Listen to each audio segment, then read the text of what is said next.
तो एक-एक करके इन रिपोर्ट्स को देखते हैं। मैं स्क्रीन पे रिपोर्ट शेयर करूँगी, आप लोग मुझे बताइएगा कि आप क्या समझ पा रहे हैं। तो 1 मिनट इस रिपोर्ट को पढ़ने के लिए ले लीजिए, हैंड रेज़ करिए अपना और मुझे बताइए कि आपको इस रिपोर्ट से क्या पता चलता है। पहले पार्ट ए को डिस्कस करेंगे और फिर पार्ट बी पे आएँगे।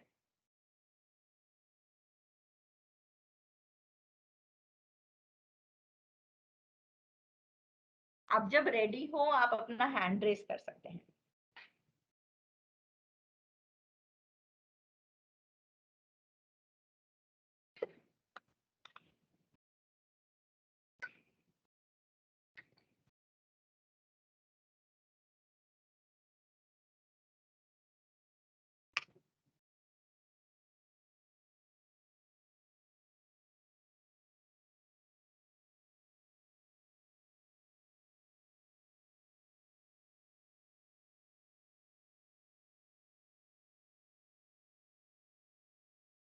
जी, कोई कुछ ऐड करना चाहेगा, उन्हें पार्ट ए के देख के क्या समझ आ रहा है? एक पॉइंट भी कुछ समझ आ रहा है तो आप उसको बताइए कि आप इस रिपोर्ट को क्या देख के समझ सकते हैं?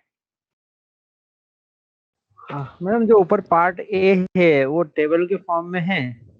जी। तो उसके लिए हमें ज़्यादा मेहनत करना पड़ रही है मतलब, और नीचे जो है बार मतलब उसके बार के रूप में दिया हुआ है। पार्ट के रूप नीचे में वाले दिया हुआ पे तो वहाँ आइए एक फिर एक ये लेस। पहले तो ये भी सही अच्छा, बात नीचे है। वाले के बाद में।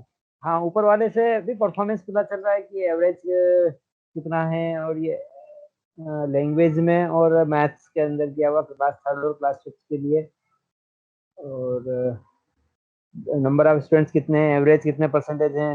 एसडी का फुल फॉर्म नीचे लिखा हुआ है, स्टैंडर्ड डेविएशन, स्टैंडर्ड ऐसी स्टैंडर्ड एरर, तो पूरा अलग अलग परसेंटेज दिया हुआ है कि कितना कितने स्टूडेंट्स इस टाइप के कर रहे हैं। जी, हरीश जी। जीरो स्कोर जी, कितने बच्चों ने किया है, मतलब एक पता चल रहा है सारी चीजें उससे, टेबल से। ठीक है। कोई और कुछ ऐड करना चाहेगा? उन्हें क्या समझ आया देख के इस टेबल से? Yes ma'am. मैम, जी। ये इस टेबल में therefore it shows that there are total 46 schools are under consideration, in which we have tested about 1000 students of class 3 and class 5. The average performance in languages is represented by average percentage, and during the calculation process of average percentage, there is a standard deviation of 19.9% in class 3 and 17% in class 5. Uh, there is a possibility of error, so standard error in class 3 is 1.7, while in class 5 it is 1.1. It is also shown that there are also some students which score 0, and the 0 scorer percentage is also given 0.3% of class 3, and 0.4% of class 5 students have scored 0 in that particular मैं मुझे language यहाँ paper. थोड़ा रोकना चाहूँगी, है ना? पर आपको टेबल से मुझे अगर एक लाइन में कुछ बताना हो, कुछ बताना चाहेंगे या अभी टाइम लगेगा? एक लाइन में कुछ अच्छा, बताना अगर हो। आपने समरी पूछी मैम, तो summary is the performance of students in two subjects, that is in not two subjects, languages also include Hindi, English and Sanskrit. So it may be in the performance of every combination of 3 languages also. It's just 2 subjects. Okay. So there is a representation of students into subjects, languages and maths, and it has been shown that average score of languages is lower than average score in mathematics. ठीक है, ठीक है। Thank you Raman ji, हाँ।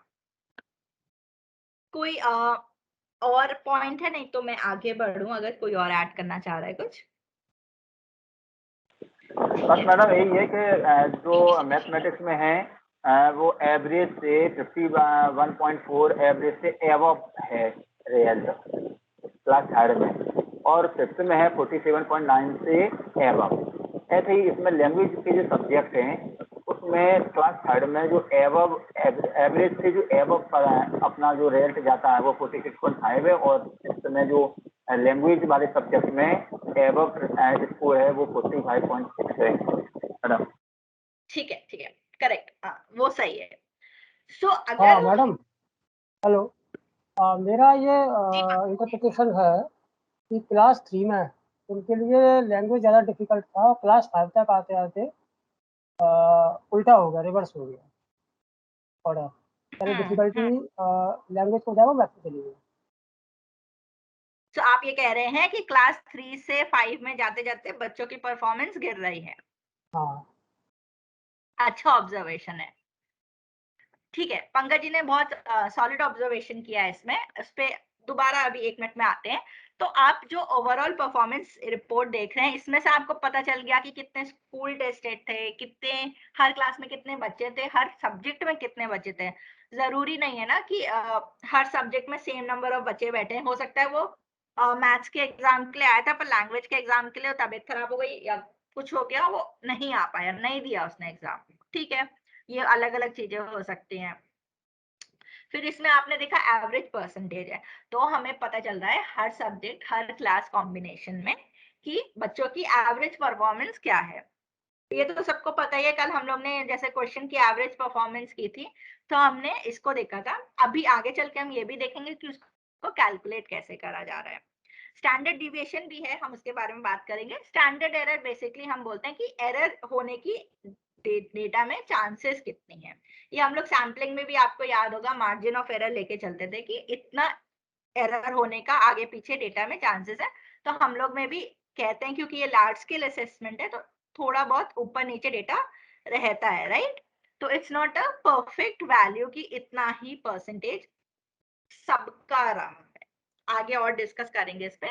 फिर हमने बोला है zero scorers कितने हैं, कि कितने बच्चे थे जिनका स्कोर ही 0 था। बहुत कम है, अच्छी बात है। पर देखने की बात है कि क्लास 3 मैथ्स में 2.1 है, तो समझना पड़ेगा 2% बच्चों का मैथ्स में 0 स्कोर क्यों आया।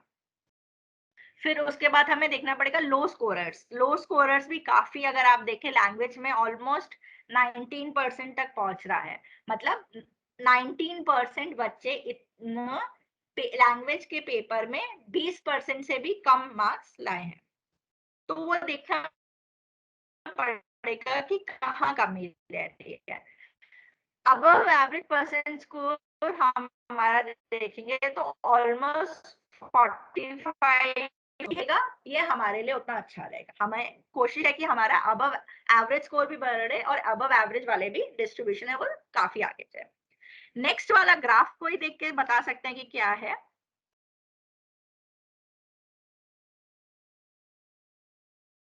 किसी को कुछ समझ आया? नहीं तो मैं समझा सकती हूँ। अगर आप लोग मोस्टली सबने टेबल पढ़ लिया, पर नीचे वाला अगर पार्ट भी देखें तो क्या हो रहा है।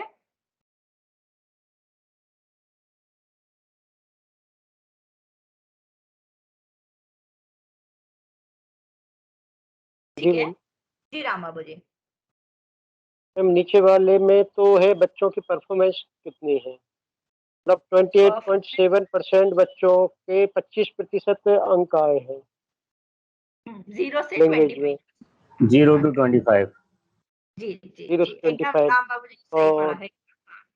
इसके बाद में जो 45.4 बच्चे हैं उनने 25 से 50% तक स्कोर किया है। जी जी और 21% बच्चों ने 50 से 75% स्कोर किया है। और 75 से 100 में बहुत ही कम बच्चे हैं। ठीक है। हाँ, सो अगर अब मैं थोड़ा सा इस ग्राफ को, नंबर्स को हम लोग भूल जाते हैं, हमें नंबर्स पे नहीं, हमें ग्राफ पढ़ने और समझने पे जाना है। तो इस ग्राफ में आपको 4 बार्स दिख रहे हैं। सबसे ज्यादा कलर कौन सा दिख रहा है? येलो, ग्रीन, ब्लू की ऑरेंज? ग्रीन। ग्रीन। तो क्या कह सकते हैं हम सब बच्चों की परफॉर्मेंस के बारे में? 25 से 50, 25 to 50% के बीच एवरेज उनकी परफॉर्मेंस है, ओवरऑल परफॉर्मेंस। तो हाँ, जैसा हरीश जी ने कहा, ये ग्रीन वाला इतना ज्यादा कलर स्प्रेड है, देख के हम तुरंत बता सकते हैं कि ज्यादातर बच्चे 25 से 50% तक ही स्कोर कर पा रहे हैं। मतलब या तो उनका स्कोर 25, 26, 27 ऐसे 50 तक के बीच में होगा। तो आइडियली अगर हम बात करें, सबसे ज्यादा कलर होना कौन सा चाहिए? ब्लू होना चाहिए। सबसे ज्यादा ब्लू होना चाहिए। ऑरेंज होना क्यों चाहिए नहीं मैम होना वैसे तो। चाहिए?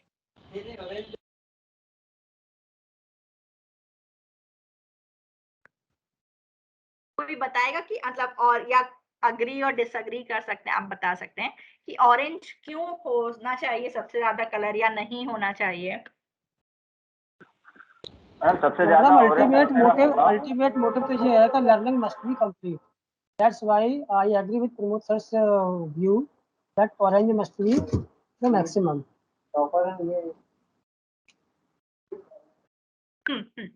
सो हमारा बेसिकली टारगेट है, अगर मैं जैसे बच्चों को पढ़ाती जा रही हूँ और आगे बढ़ते जा रहे हैं हम, कि धीरे धीरे जो हमारे येलो कम हो के ग्रीन बढ़े, ग्रीन कम हो के ब्लू बढ़े, ब्लू कम हो के ऑरेंज बढ़े. तो अभी आप देख रहे हैं जैसे मैथ्स क्लास 5 में तो ऑरेंज है ही नहीं, दिख ही नहीं रहा है.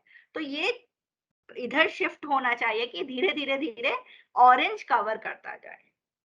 तो हम कहेंगे कि बच्चों की परफॉर्मेंस में इम्प्रूवमेंट आ रहा है.